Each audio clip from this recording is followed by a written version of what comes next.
Olá, tudo bem com vocês? Sejam muito bem-vindos ao meu canal. Mais uma resenha e o livro escolhido de hoje foi O Morro das Ilusões, de Zíbia Gasparetto. Esse livro foi lançado originalmente em 1969 pela autora. Gente, para quem não conhece, a Zíbia Gasparetto, que é essa senhora que era uma escritora famosíssima, uma escritora de livros espiritualistas. Ela psicografava seus livros, né? Ela tinha o dom da psicografia, assim como Chico Xavier, também nosso saudoso Chico Xavier. Ela também já faleceu e deixou uma obra incrível para todos nós. Eu sou muito fã da Zíbia Gasparetto. Esse livro aqui eu li recentemente, eu adorei. Eu li num dia, que é um livro muito interessante. Se passa na época da Revolução Francesa. Então, assim, é um livro que conta a história, gente, de Roberto e sua filha Marise, né? Uma filha bastarda que ele teve. Porque vamos começar do início. Gente, é assim, o Roberto era um homem muito rico, filho de um homem riquíssimo, ou seja, o clássico dos clássicos, né? E ele conheceu a Annette, ou em francês seria Annette, né? E ele teve um romance com a Annette, que era uma moça pobre, não tinha muitos recursos, né? Que morava com a irmã, que se chama Linette. E ele teve um romance com a Annette e prometeu juras de amor, né? Casamento, tudo mais. Só que a gente sabe que não é bem assim que a banda toca entre os ricos e os pobres, ainda mais naquela época, né, gente? Que era uma época, né, de que rico era rico, pobre era pobre. Se bem que não tá muito diferente hoje em dia, né? Mas era uma época em que as famílias faziam questão de casar seus filhos com pessoas da mesma classe social, né? E é nesse caso desse livro não seria diferente, né? Então ele prometeu mundos e fundos para Annette e no fim não cumpriu, né? Essa promessa por covardia mesmo, por falta de postura como um homem, né? Ele não teve, apesar de amá-la profundamente, de fato, né? Ele amava muito ela, mas não cumpriu, né? Essa promessa, né? Então essa história dos dois é muito conturbada, sabe? Cheia de reviravoltas, assim, é uma história de amor muito triste, muito conturbada também. E só que dessa relação entre Annette e Roberto nasce Marise, né?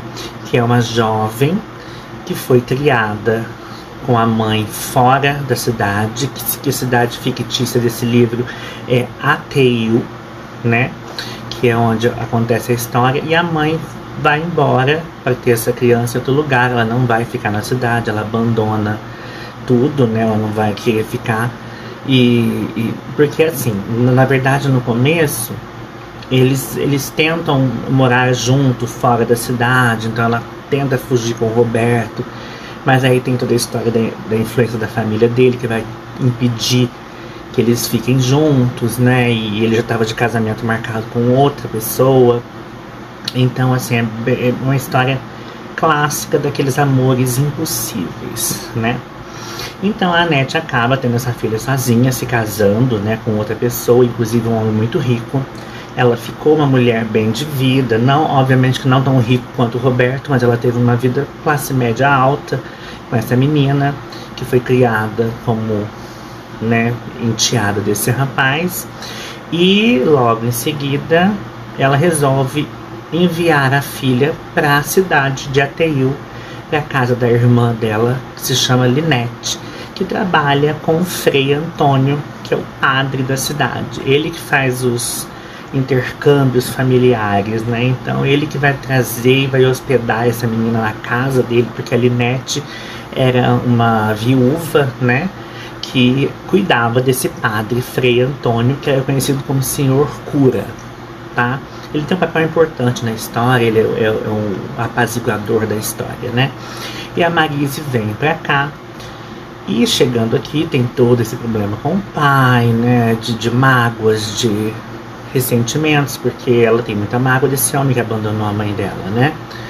E o Roberto já vai estar casado com 2 filhos, né? Casado com uma mulher.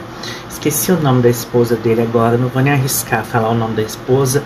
Uma esposa frustrada, depressiva, porque não é amada pelo marido, porque na verdade ele sempre amou a Annette, né? Ele a atraía com várias amantes. Ela era uma típica esposa frustrada daquelas de novela, sabe? Aquelas vilãs das novelas. E ela não bateu o pé e não quer aceitar a Maryse de jeito nenhum. E ela vai saber que a Maryse está vindo pra cá e vai falar que na minha casa ela não entra. Contato com meus filhos ela não vai ter. Eu já odeio essa menina, não quero contato. Então ela vai ser assim, contra. Então ele vai cuidar da Maryse meio que nas entrelinhas, meio que escondido. Vai dar tudo que a menina precisa. Mas vai ser todo um processo de perdão aí, né? Que a Maryse vai ter que ter e o Roberto também. Toda a paciência pra ela o perdoar, né? Porque ele tem muito arrependimento. E nesse meio tempo a Maryse conhece o Ciro, que é uma espécie de médium, tá? O Ciro, ele é um médium e ele tem visões, e as visões dele ele expressa através das pinturas. Então ele pinta, né? Ele pinta rostos e formas de pessoas que já morreram e conversam com ele. Inclusive ele foi internado pela família num monastério, né? Para ser padre, porque ele dava muito trabalho por causa da mediunidade dele. E nesse monastério ele vai causar um furor, porque ele vai pintar rostos e os padres vão ficar impressionados, porque inclusive ele vai pintar o rosto de um pai de um dos padres, que era assim um carrasco. E esse padre não vai admitir, vai exorcizar, vai fazer... Ele passa por torturas horríveis, exorcismos, porque naquela época era uma coisa demonizada, né? Ele não era considerado um médium, tal, ele era considerado um louco, né? Então ele passa 1000 coisas, então ele foge desse monastério e vai viver com os ciganos, né? Então assim, ele vai morar junto com os ciganos. E a Maryse vai ter acesso ao Ciro, porque ela gosta de pintar também, né? Ela adora pintar paisagens, né? Então ela acaba encontrando com ele, porque ela vai estar perto do acampamento dos ciganos, sem saber, né? Claro, vai estar pintando seus quadros e ele encontra com ela. E vai ser uma paixão à primeira vista dos dois, né? Eles vão se apaixonar loucamente. E daí vai ser a mesma história, né? Ela rica, porque o pai dela dá tudo pra ela e já tá arrumando até casamento pra ela. E o Ciro, o homem pobre. Então o Roberto, o pai, vai se virar contra esse Ciro. E daí dá toda a confusão, né? E essa história toda acontecendo em meio à Revolução Francesa. Essa história se passa na França, tá, gente? Na cidade de Ateil. Então, assim, vai ser um terror, né? O final do livro é surpreendente, emocionante, tá? Que todas as pessoas vão ter aí suas contas a pagar e vão pagá-las, né? A conta chegou, né? Tanto para Roberto, quanto para Ciro, quanto para o irmão do Ciro, que era médico, tanto para o Frei Antônio, tanto para Linete, que de certa forma renegou a irmã durante muito tempo. Então, gente, sem mais delongas, é um livro que a gente lê num dia, porque a gente quer logo saber o que vai acontecer no final dessa história. Esse conflito de gerações, né? Então, é um livro excelente. Ele é narrado pelo espírito Lúcio, tá? Esqueci de mencionar isso no início do vídeo. É um livro maravilhoso que eu super recomendo para vocês, tá bom? Vou deixar, obviamente, na descrição para compra, tá bom, meus queridos? Não preciso nem falar, né? Se inscrevam no canal, curtam, compartilhem, tá bom? E vou ficando por aqui com mais uma resenha concluída com sucesso, tá bom, meus queridos? Um grande beijo e até o próximo livro. E que venham muitos por aí. Até lá. Tchau.